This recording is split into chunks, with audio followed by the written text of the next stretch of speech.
Hello. I kind of don't know what.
Okay, that should fix it. Sorry.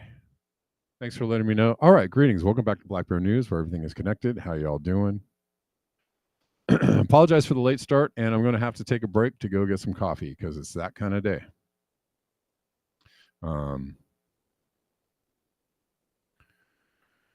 Just had a very busy morning, and so I'm racing in here to do the show. And good to see everybody. Thanks for hanging out. Thanks for being here. What happened over the weekend? Well, Syria, some insane the world is definitely not. I'm not muted anymore. Hold on, Deeps. Quit yelling at me. Can you guys hear the sound? You should be able to hear the sound now. But thank you for letting me know what's going on. I'm please yell or scream or do whatever you got to do. Let me know what's going on. So if you can't hear it, still let me know. Still no sound there? It should be coming through. Hold on. Switch back.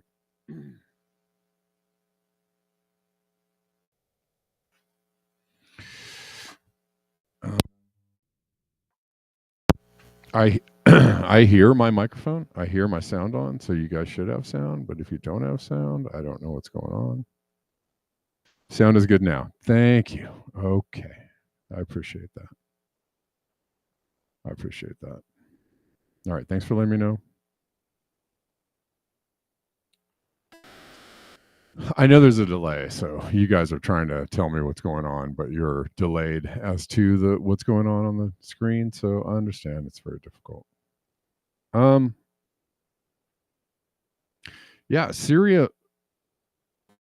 The government of Syria is apparently falling apart, and Assad has left the building. And that's pretty big news. I mean, they've been trying to topple the Assad regime for years.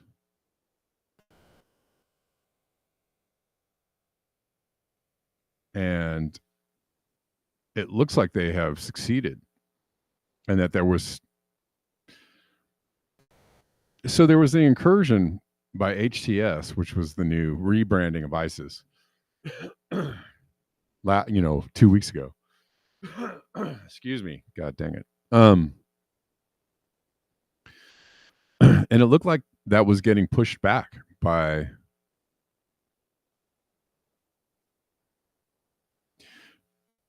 it looked like that incursion got pushed back on by the Syrian military and Russia. And then somehow Israel got in there. Sorry. Somehow Israel got in there and started bombing, and it looks like they put enough pressure on Assad to flee to Moscow. I mean, this is pretty big news. Are you all aware of the idea of Greater Syria? Greater Israel. Israel being Israel wanting to expand throughout the Middle East to become a larger country. No, there's sound now, Caleb. I think you're in the earlier part of the video, but that's okay. You can't hear me now. If you're in the earlier part of the video, then you can't hear me. It might be, it's a me problem, no sound. Yeah. I think people can hear it. Anyways, the excuse, there's also a couple other things going on. One is that there's a pipeline that they're trying to get through to Europe through the area.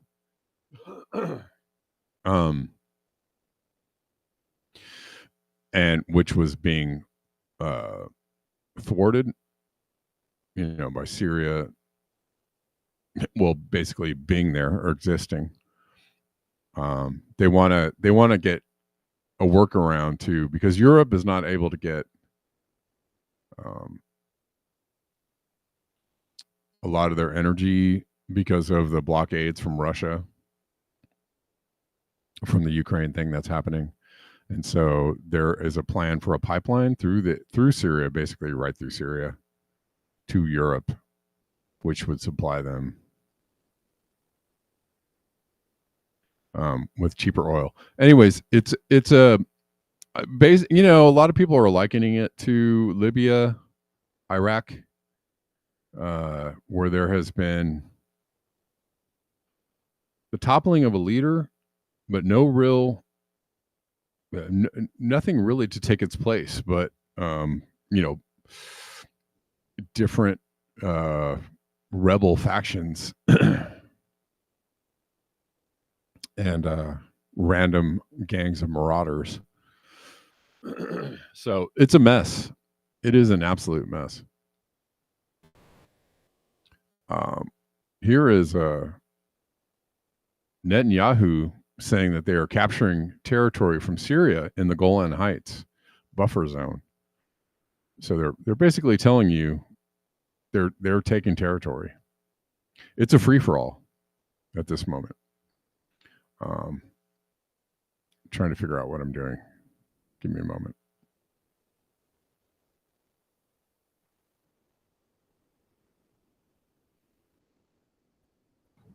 The tyranny in Damascus offers great opportunity, but also is fraught. The nerve of this guy talking about tyranny.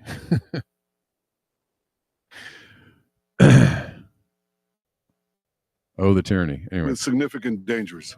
This collapse is a direct result of our forceful action against Hezbollah and Iran, Assad's main supporters. It set off a chain reaction of all those who want to free themselves from this tyranny and its suppression. But it also means we have to take action. Look how gloating and happy he looks. Against possible threats. One of them is the collapse of the Separation of Forces Agreement from 1974 between Israel and Syria. This agreement held for 50 years. Last night it collapsed. The Syrian army abandoned its positions. We gave the Israeli army the order to take over these positions to ensure that no hostile force embeds itself right next to the border of Israel. This is a temporary defensive position until a suitable arrangement is found. Equally, we send a hand of peace to all those beyond our border in Syria, to the Druze, to the Kurds, to the Christians, and to the Muslims who want to live in peace with Israel. We're going to follow events very carefully. If we can establish neighborly relations and a peaceful relations with the new forces emerging in Syria, that's our desire. But if we do not, we'll do whatever it takes to defend the state of Israel and the border of Israel. So, and it was being openly admitted that this new incursion, this new iteration of Al Qaeda and ISIS was absolutely backed by the U.S. and by Israel. I mean, it's now an open secret that ISIS is an Israeli operation and a U.S. operation. If you don't understand that, I mean, it's been, some people have known that for many, many years, but it's now should be common knowledge, right? That all these groups are basically CIA / U.S. Israeli Mossad operations or backed operations. So the hand of peace. I know this guy, the guy talking about the tyranny and talking about the hand of peace, right? I don't know if I want that hand. You know, Israel's extending a hand of peace. That's a hand that maybe shouldn't be taken. This is Biden saying a U.S. backed leader will be installed. Well, I mean, Iraq and Libya, for the most part, are a mess. Still, the whole region is a mess. They want Iran.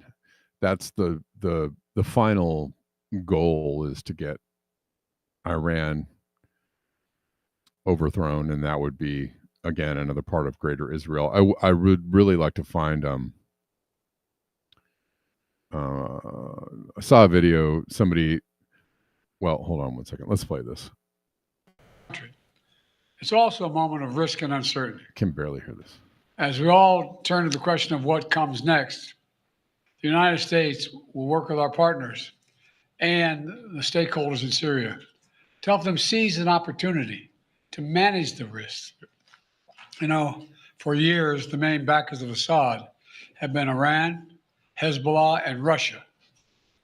But over the last week, their support collapsed, all three of them, because all three of them are far weaker today than they were when I took office. And let's remember why.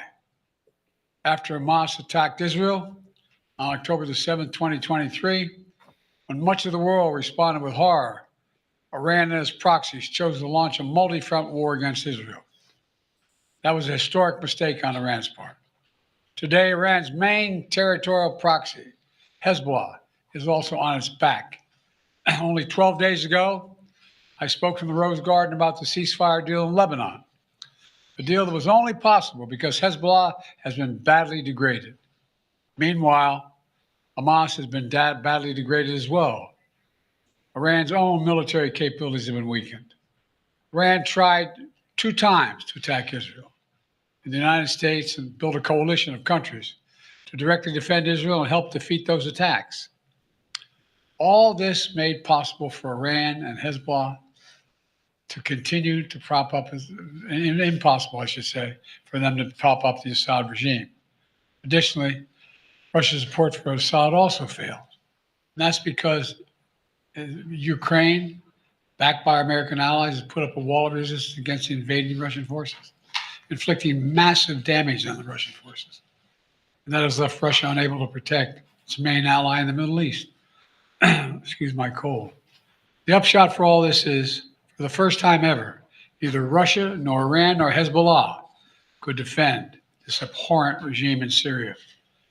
This is a direct result of the blows that Ukraine, Israel have delivered upon their own self-defense with unflagging support of the United States. Unflagging support. I'm sorry to leave you with this doddering buzzard.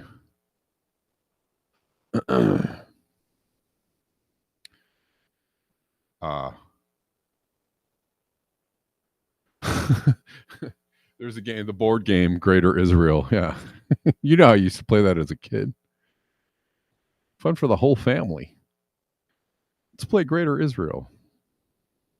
So,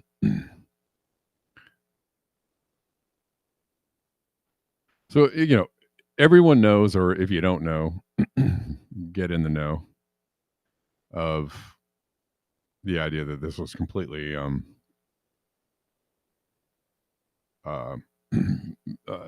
driven and or managed by the U.S. Here, this is interesting from WikiLeaks, a leaked audio of John Kerry on anti-Assad forces. We've been putting together an extraordinary amount of arms. And Qatar, Turkey, Saudi Arabia, huge amounts of weapons coming in. He's talking, this is 2016, when it first kind of popped off, right? Well, it was a little earlier than that, right? I can't remember the date when Syria really kind of started popping off. But anyways, this is John Kerry.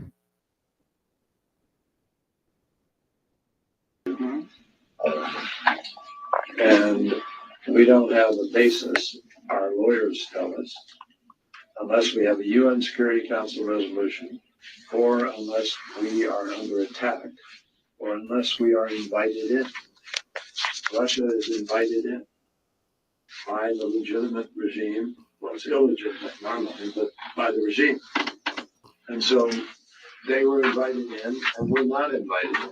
The only reason they're letting us fly is because we're going after ISIL. If we were going after Assad, those air defenses, we have to take out all the air defenses.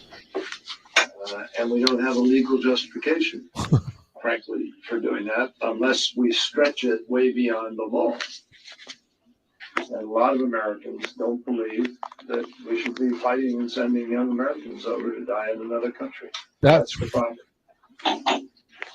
Damn fucking straight, John Kerry. Americans don't believe we should be doing this. And you're doing this against the wishes of the American people, you creepy bastards that are in charge, that need to not be in charge anymore. You got, I mean, I don't know. It's long past time for everybody to realize that the people in charge don't have your best interest in mind and are actively working to destroy the planet and get us on the brink of World War III. I mean, when is the time for us to topple, the people in charge? When is that time? Yeah, what are we waiting for? Literally, what are we waiting for? Like, are we waiting for next year when it gets worse? Are we waiting? When is the time when people are going to, go, okay, that we're good.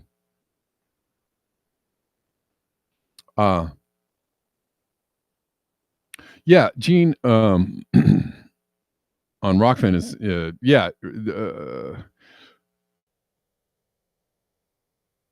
I listened to not all of T Lab show yesterday. It was a good show. Russia had to walk a fine line with Turkey. Well, yeah. So Russia was involved in this conflict on the side of Syria. There is now a power vacuum there. This is I feel like this is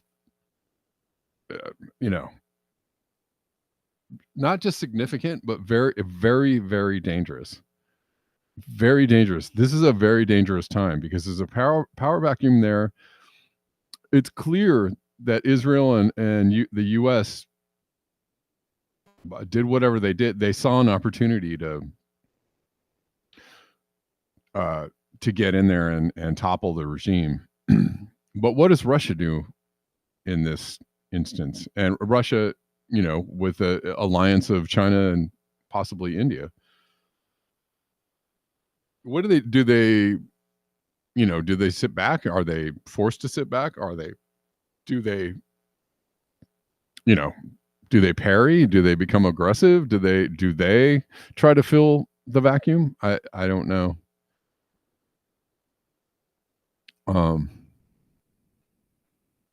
I feel like it's a very dangerous situation because nobody knows who's in control now, right? Apparently the leader of this incursion group is supposed to be taking charge. What was there's been a ton.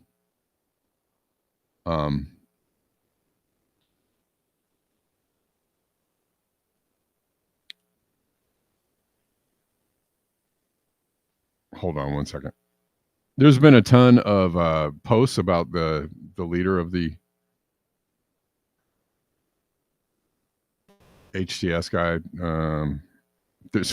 Them switching up the narrative on this guy. He was on the most wanted list, and now he's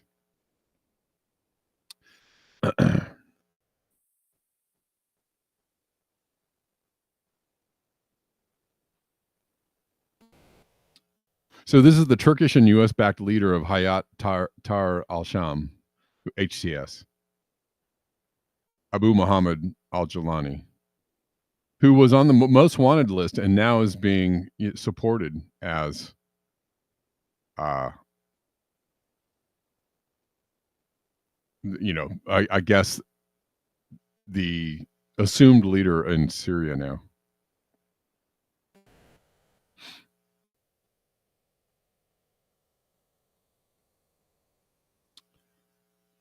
This is the guy here. This is from Jim Bendel. Hold on.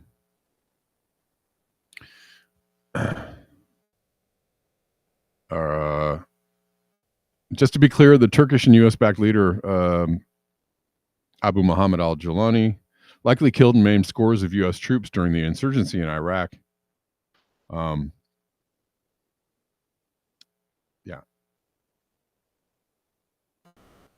But people are just, now he's being supported as the new leader in Syria.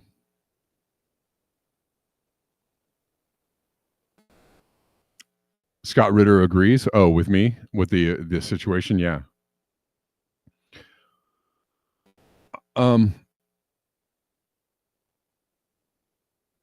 Well, I mean, it's basically the U.S. and Israel are going ham in the Middle East, and they're pretty much daring the rest of the world to do something about it. So that's the situation, and their next target we know is Iran, and we know that Donald Trump is going to go after Iran as badly as Biden wanted to. So it's literally daring the world, to stop us. We're going to take control. We're going to topple all these countries. We're going to take control of the entire area. What are you going to do about it? It's a big bad bully move. And it's inviting it's inviting a major escalation in the area, because if Russia and or China decide to go like, no, I don't think so, guys. What does that look like? Let's see if I can find this other post about it that was just more funny than informative. Oh, yikes.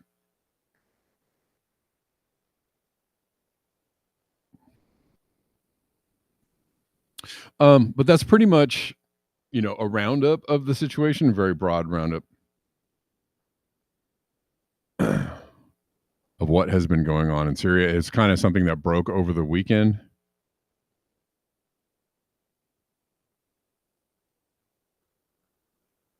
This is from Reuters. Syrian rebels topple Assad, who flees to Russia in Mideast shakeup.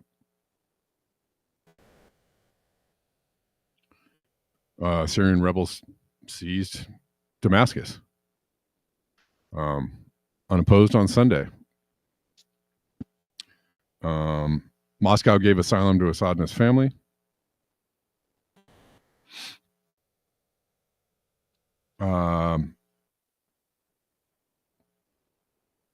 For Syrians, it brought a sudden, unexpected end to a war and deep freeze for years, with hundreds of thousands dead, cities pounded to dust, and the economy hollowed by global sanctions. As you can see by Netanyahu's face in that video, this is a major victory, and not a victory in a moral sense, but a major victory for the U.S. and Israel. Or so they think for now, right? It looks like a victory on the surface, because they backed these groups who eventually toppled Assad, and that's what they've been going for, and that's what they've been driving at. Again, the victory is going to come with some blowback. That's 100%. That is 100% guaranteed. Blowback is guaranteed. What that looks like, we don't know yet. It could be very scary what the blowback looks like.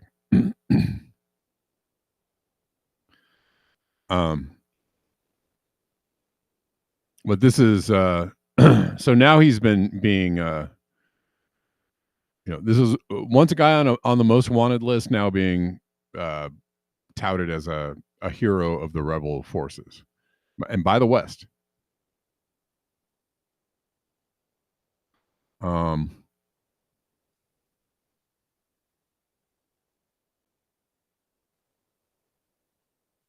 The biggest strategic losers were Russia and Iran, which intervened in the war's early years to rescue Assad.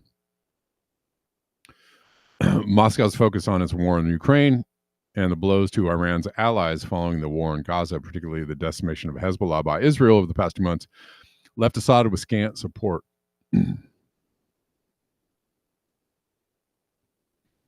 So, again, pretty major news.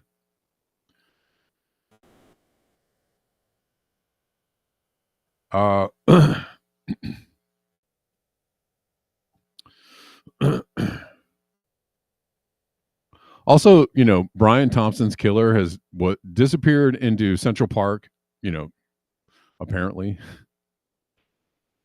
A lot of people are cheering this guy. Well, it's interesting because everyone's cheering this guy on as a hero, right? The average person is going like, go, assassin. I thought it was kind of hilarious that right after it happened, there were a couple of accounts on Twitter, more of the righty accounts, but they were like sharing his face on Twitter. They're like, help us find this guy. And it was like, and turn him into the police. Is that, like, whose side are you on, right? Help us find this guy so we can celebrate him in the way that we should. I know. He murdered a guy, but he murdered a guy that murdered millions of people, most likely. Or let's say thousands. So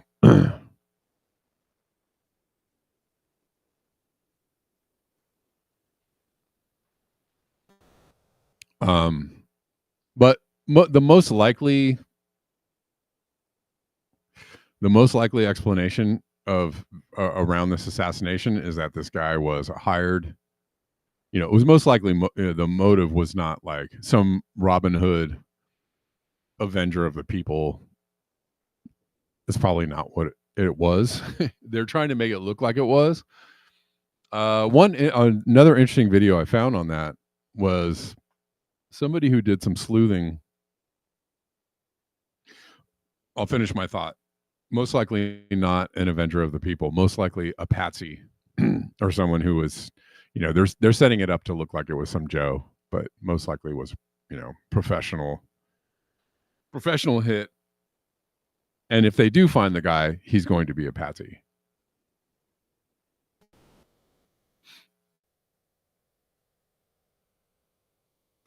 The biggest losers are the Syrian people, says Gene. Russia withdrew. Yeah, well, for now. Syria is going to be a mess, just like Libya and Iraq.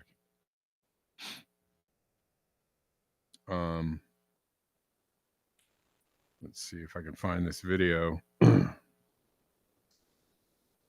Hold on. I don't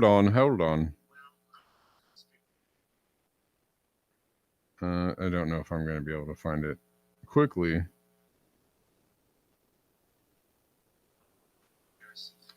I don't know how to. I'm not that savvy of a TikTok user yet, so I can't even find where my saves are. Here we go.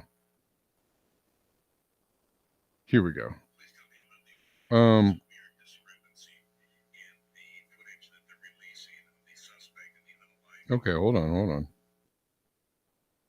Trying to see if I can show this to you all. Okay. Let's see. Copy link.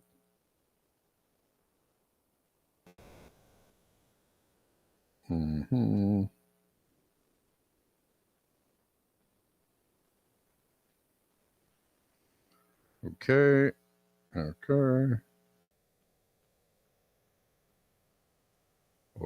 I'm gonna see if I can send it. No. Here we go. All right, let's see if we can watch this video about the assassin in the Brian Thompson's case. Oh, the other thing I wanted to say about this this move and the Greater Israel Project, and I think it was Ryan who played that on a show yesterday, but it has. Hold on. I don't want the sound yet.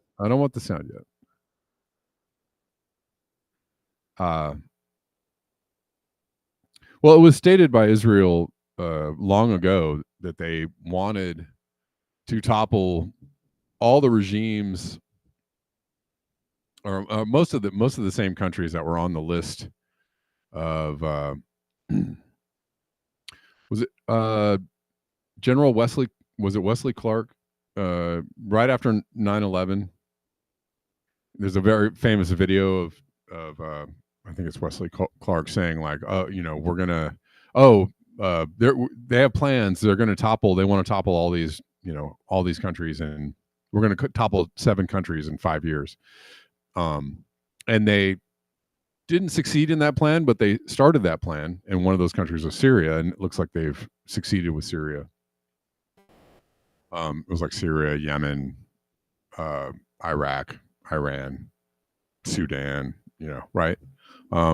Anyways, the list of countries was originally Israel's list, and then it became the US's list. And it's still playing out, and it's playing out to this day. Only Iran is left, yes. So they have been... It wasn't 5 years. It was more like 25 years. But it looks like they're going to be successful in this plan. Yeah, I don't. I don't necessarily think that people are going to just sit by and let them just romp through the Middle East. But maybe so. Maybe so. Wesley Clark. Okay, I was right. Okay. Anyways, this is an interesting video about the shooter. And this guy has a good point here. Footage that they're releasing of the suspect in the unaliving of United Healthcare CEO Brian Thompson. Most of us have seen the very riveting footage of the suspect in the black hoodie and tan backpack. They've also released this photo of him masked up with a black jacket, black hood, and a tan backpack. And they believe this is him on one of those electric bikes in New York City, black jacket, tan backpack. But today they released this that they're saying is also footage of him, presumably just before the unaliving, and he's wearing a tan jacket and clearly has a black backpack on. That looks like a black strap to me, not a tan strap. What is going on here? Is this even the same guy? How is nobody pointing this out? I mean, I thought that was a great point. It's not he's not wearing the same backpack and jacket, so it's different, which I think aligns with the idea that they're going to try and frame somebody else for this. So far, the guy has not been found, and some people think he'll never be found. I don't know.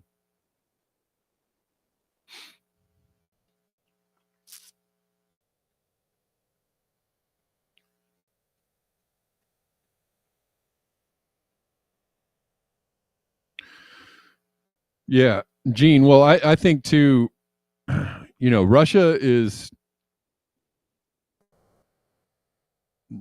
ready to, to throw down. Oh, before we move on from Syria, which we kind of already did, but we'll go back. Russia seems ready to throw down because on some levels they're cornered. That's why the Ukraine war started, because they were backed into a position where they, it's like, well, if you encroach anymore, you're going to be inside Russia. So, if you encroach anymore, it's but we can't. You're already almost over the border. If you encroach any more than you have, so we have to do something. They were pushed into a position where they had to fight back. And again, I feel like this kind of exercise on the part of Israel and the U.S. is they are literally daring.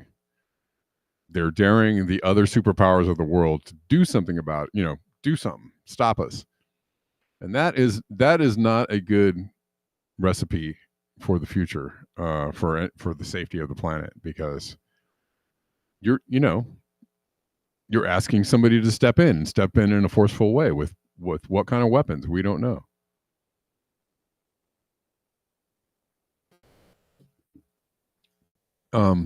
Let's look at this from Whitney Webb,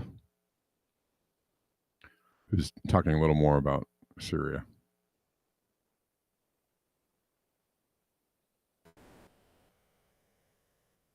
Oh, it's already late in the day. Well, I started late. Recent events in Syria very likely would not have happened if the U.S. had not prevented the Syrian military from attacking the Syrian rebels, i.e. HTS, several years ago. For instance, the first Trump administration threatened multiple times to militarily attack the Syrian government if they attacked the rebel stronghold of Idlib, even though Trump's special envoy on ISIS had called Idlib the largest al-Qaeda safe haven since 9/11. The Obama and Biden administrations, more so Obama, whose State Department essentially instigated the war at Israel's behest, are absolutely to blame as well. But al-Qaeda is ultimately a U.S. creation, and the current chaos in Syria is a direct consequence of horrific U.S. foreign policy decisions, many of which are neoconservative in nature, meaning they conflate Israel foreign policy goals with American foreign policy goals. While it remains to be seen what the incoming administration will do beginning late next month, cabinet picks and rhetoric suggests there will be a covert or overt leaning towards the latter embrace of Israel's government pursuit of the Greater Israel Project. Pretty much. Okay. Man, too many things to cover and so late in the day already. Jay-Z has been named in a new refiling of litigation against P. Diddy. Kind of confirming what everybody said was going to happen, that he was going to be next on the list of sex traffickers to be looked at. Jay-Z accused of sexually assaulting a 13-year-old girl along with Diddy. Accused in civil lawsuit of raping a 13-year-old girl. Good Lord. Hold on. And there's been rumors, innuendos, suspicions, flat out accusations for years about what these folks are doing.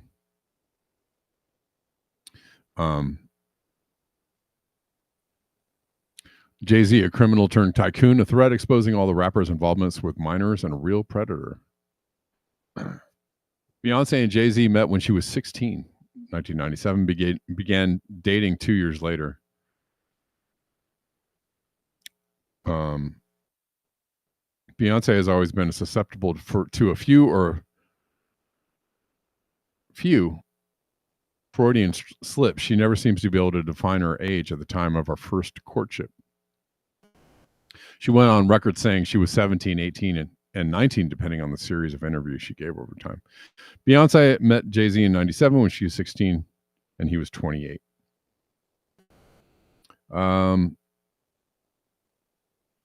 Anyways, he's saying he first noticed her when she was 15. Okay, well.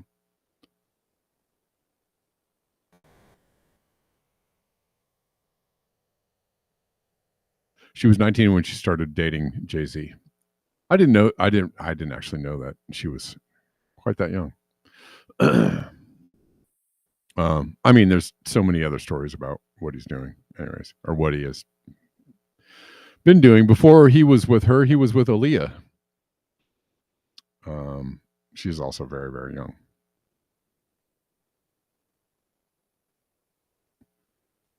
She was 15 when she was working with him.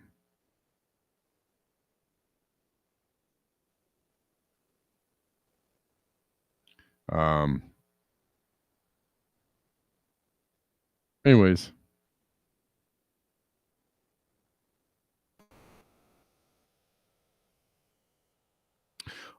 Let's look at this lawsuit real quick. I feel like there was another post in here I was looking at. Where is it?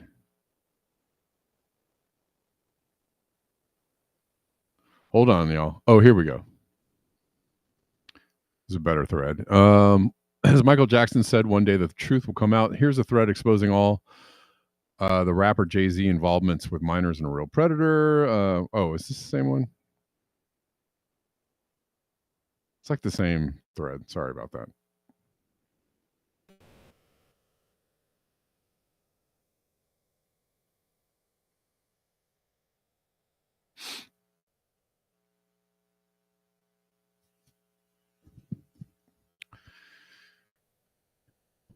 Anyways, these folks be doing the most.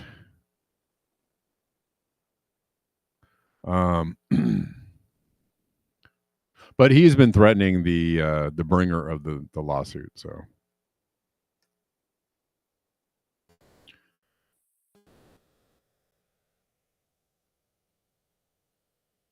here we go. NPR. Look at this real quick. Lawsuit accuses Jay-Z of raping a 13-year-old with Sean Diddy Combs, 2000. The anonymous plaintiff, identified as Jane Doe, said the assault took place at an MTV Video Music Awards. Hold on.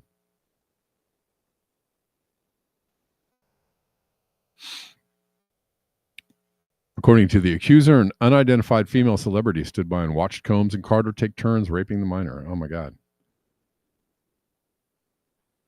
Tony Busby, that's the Texas attorney who filed the complaint, has filed several lawsuits against Combs in recent months, accusing the hip-hop mogul of physical assault and rape.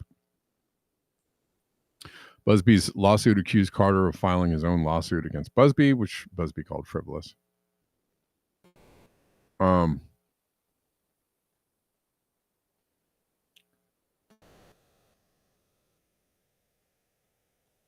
Anyways, in September, Combs was criminally charged with federal offenses, including sex trafficking and racketeering. That's Puffy.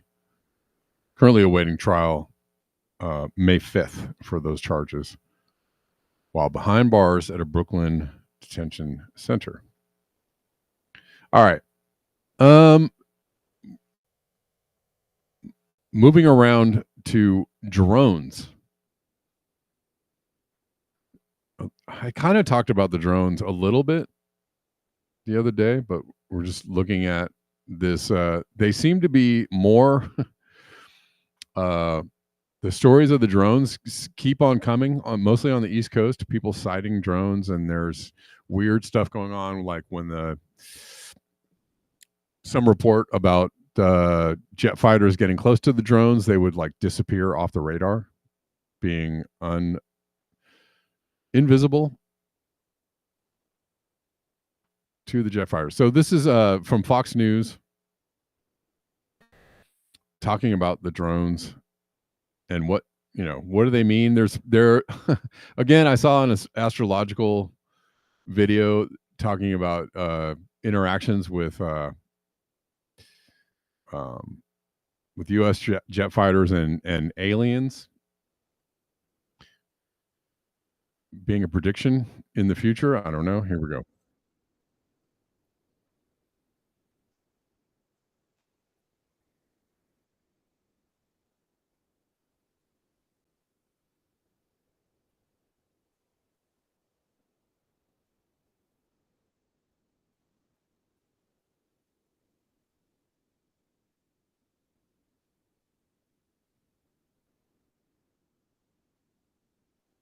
Bill, it's so great to have you on this morning. So no one has a better pulse on New Jersey than you and talk radio. So what are your listeners saying to you, and what do you think about this?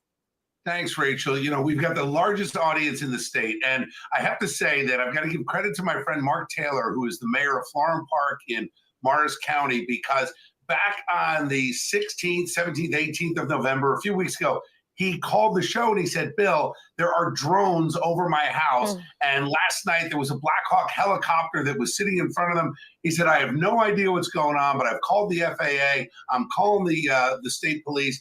And here we are weeks later, and it's increasing. They're everywhere. And, according to reports, and I literally have done my entire show in the last week and a half has been on this drone issue, because callers from all over the state are calling in to say some of these drones are the size of cars. And what occurred to me that when the state police and the FBI are asking for our help, how do they not know what's happening? So a lot of people believe that state officials may in fact know a lot more than they're telling us. Well, yeah. And by the way, I'm one of those people. I saw it outside of my house twice. My kids recorded it. They were freaking out. They are big and they fly kind of low. And it's really disconcerting that our governor can't tell us what's going on. That, and then they said, call the sheriff. And then the sheriff says, call the FBI. And then the FBI is saying, give us more information. And remember, Bill, we had a balloon that flew, a Chinese balloon that flew over our country. And not only did our government lie about it, but they did nothing about it. So do you think that these are foreign, that this is a foreign country? Is this Google, with their drone package testing something? What is it? I think if it was something as simple as Google or Amazon, something like that, it would have been very easy to put out a statement, say, hey guys, don't mind the drones. We're not under attack. What really bothered many people, certainly in my audience, is when we called out the governor earlier this week, he did not make a statement until after thousands of our listeners flooded the State House with calls saying, Governor, what is going on? What did you know? When did you know it? Why are you not saying anything? It's strange to me, though, if you think about the size of these drones, it's not like they can stay airborne forever. They've got to land somewhere. Chances are they're landing somewhere locally. Why is it only happening at night? Why is it happening on and around our military bases, both the Joint Base in Monmouth, Picatinny Arsenal in North Jersey? So there are a lot of questions, and it leads many of us to believe that they do know. But I think the simplest explanation is that this is some kind of a military test. I just wish they would come out and say, here's what we're doing. And I have said, when I'm elected governor, we're not going to have this secrecy coming from the State House. We're going to have total transparency because it's clear someone knows what's happening. We just aren't being told. Okay. So this is, this is an actual story. Like, it's many people are seeing these drones and reporting on them, and nobody knows what they mean or what's going on, or if it's, I don't know. My initial immediate hunch is that it's just the government doing, like scaring people, right? Trying to like freak people out. Trying to get people used to just a constant drone presence in the sky. I don't know. I don't think they're are they being, people are calling them drones, so they're not being mistaken for like aliens, right? Or alien craft. They're calling them drones. They're saying, oh, we're seeing drones. But why would they be there? What are they doing? It seems kind of like the balloon story, which they reference, which is just doesn't make any sense, right? This balloon, supposedly a Chinese balloon, was allowed to drift across the entire continental United States, and everybody's just watching it going, oh, well, that's weird. Balloon.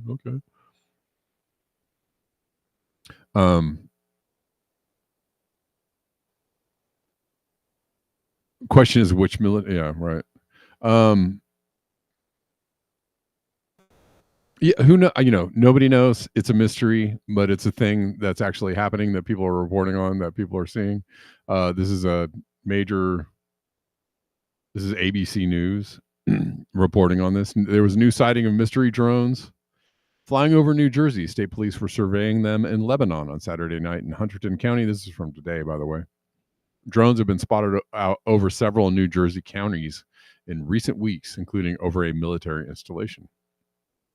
The FBI has joined the probe into their source. Okay. And it was found out it was the FBI.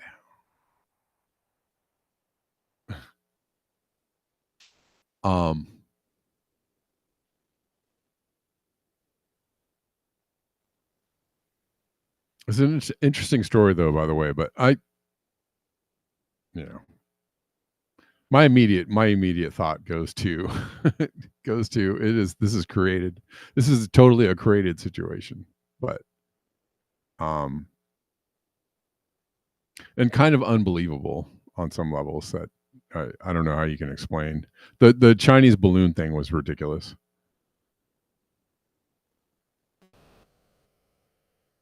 What's up, Malcolm? How you doing? Greetings and welcome. Oh man, I had way too many things on my plate to cover today, apparently. They're really still going hard on trying to ramp up fear of another pandemic.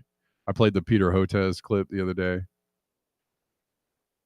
Peter Hotez telling you that, there's going to be, all the pandemics are coming January 21st. As soon as Trump takes office, there's going to be like 18 pandemics. So get your masks on and get ready. So they're ramping up the Congo thing. Local sources in Congo report that cases in the mystery outbreak, of course, it's a mystery, nobody knows what's going on, have increased to 416 with 135 deaths. Oh my God. Everybody's dying now. Okay. The number of affected health areas has increased from 7 to 9. Okay. Another just absolutely ridiculous story was measles. There was, one person was found at LAX to be positive for measles. Oh my God, everybody, it's going to, watch out. Measles, my God. And they do, this happens every couple of years where they try to like drum up a measles outbreak and try to tell people how, uber dangerous measles is. And oh my God. And it's all because of the anti-vaxxers. It's all their fault. That anybody has a measles ever is all the anti-vaxxers' fault. The Los Angeles County Department of Public Health has confirmed a measles case involving a person who traveled through LAX while contagious on the day before Thanksgiving. Oh my God, run for the hills, everybody. Yeah. Yeah. I just, when I saw this, I was like, oh, okay, please stop. Just stop. Nobody cares, by the way. And here's something to know about measles. Measles has only killed one immunocompromised person in the U.S. in the last decade. There are many million unvaccinated, while MMR is responsible for hundreds of SIDS deaths and likely thousands more unreported. By the way, the person who died was vaccinated for the measles, right? The cure is worse than the disease, and nobody can argue otherwise. I mean, he's just pointing out something a lot of people are becoming aware of, which is that the fallout from getting all these vaccines can often be very dangerous, if not deadly. But go ahead and go get your vaccines because they're super safe and they're safe and effective, and everybody loves vaccines. Go hug a vaccine today. So Larry Koch explains, the person who died was vaccinated. Measles is easily treated with vitamins A, C, and D. It's a week-long rash and then lifelong immunity. Exactly. Measles is like mumps. Like you don't run for the hills and oh my God, and everybody, oh, it's a pandemic and everybody's gonna die. No, it's not that disease. Okay. And so that's why it's funny. It's like, oh my God, there was a positive person at LAX for measles. Oh, geez, surely that will be the end of humanity. I think people got the measles in the past and like it's totally survived. It's ridiculous. But the fear mongering and the fear factors, they're just doing the most in trying to get people whipped up about this stuff.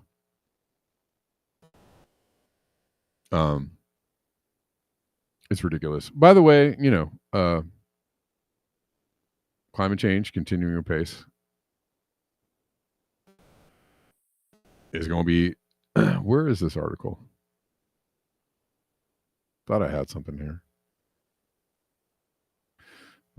Climate crisis deepens with 2024 certain to be the hottest year on record. Of course, every year for the past several years has been the hottest year on record.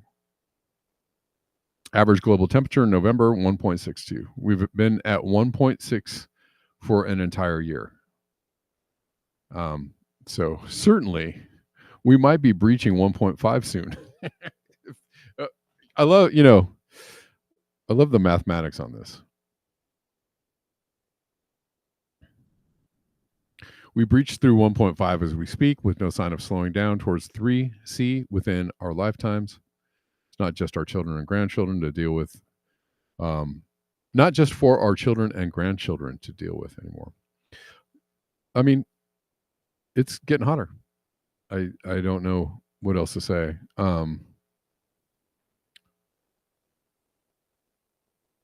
Milestones are being breached.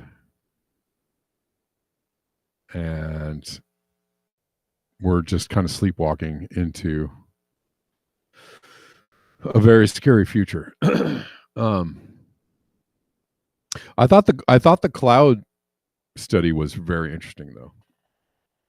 To go back to last Friday's show, the absence of low-level clouds, decreasing albedo for the planet, I thought was very, very a new wrinkle. Yeah, I think so. AOD. Yeah, testing public reaction to the drones. I feel like they're. Oh, thank you, Matthew. I appreciate it. Matthew Axford says, "Love your show." By the way, here's the time when I'll tell you if you want to support the show. There are lots of links to do so in the description box. All the regulars are there: PayPal, Venmo, Cash App, Zelle, Coffees, Ko-Fi, etc. If you want to support the show, today's a good day to do it. I really need your support. Always need your support. There are many people who support the show. You know who you are, and I really appreciate you for supporting the show. Thank y'all.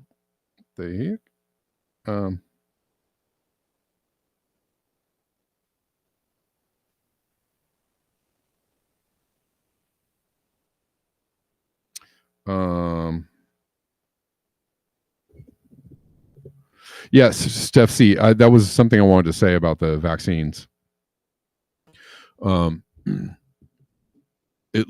There's a lot of information and evidence coming out that the vaccines actually hurt your immunity, not help it.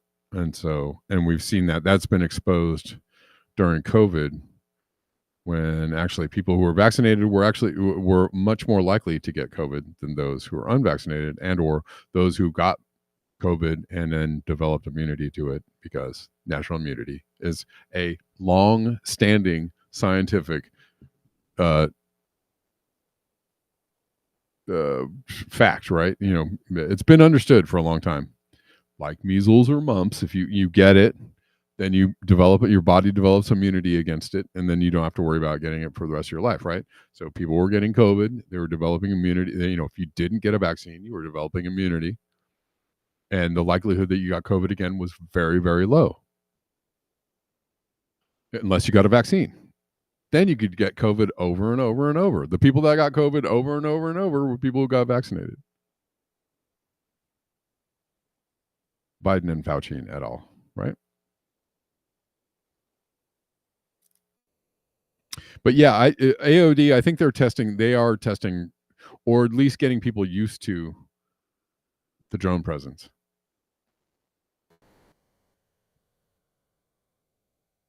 They want people they want people to get to a point where they're like, oh yeah, it's just the drones sitting outside my house again. It's fine.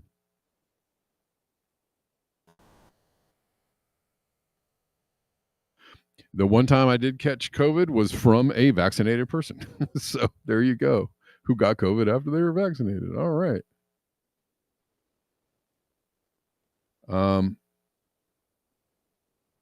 Hotez. Yeah, Hotez is a pandemic. You're right. All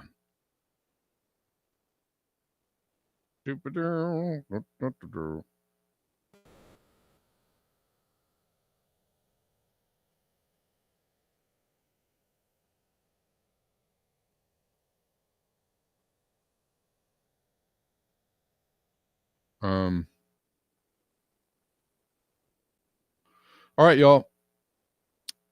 Don't think I have anybody to thank for. I don't know. Let me check.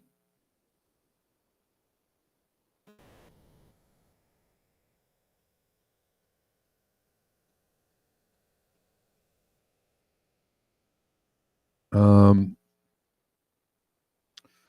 know if I have anybody to thank today.